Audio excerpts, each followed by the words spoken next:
ഇപ്പം നമ്മളിന്ന് 4th wedding ആനിവേഴ്സറിയുടെ cake മേടിക്കാനായി നഗയിൽ പോയി. നമ്മൾ പറഞ്ഞു വെച്ചിരുന്നൊരു കസ്റ്റമൈസ്ഡ് കേക്കായിരുന്നു ഇത്. ആക്ച്വലി 1 month ബിഫോറാണ് നമ്മൾ സെലിബ്രേറ്റ് ചെയ്തത്.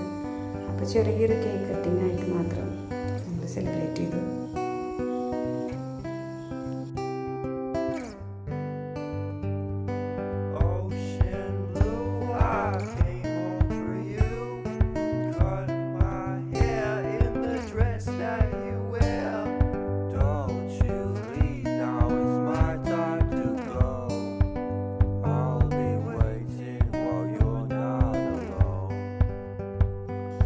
നല്ല മഴയായതുകൊണ്ട് നമ്മൾ പുറത്ത് വെച്ചെടുക്കാൻ ചെറിയ ടൈമാണ്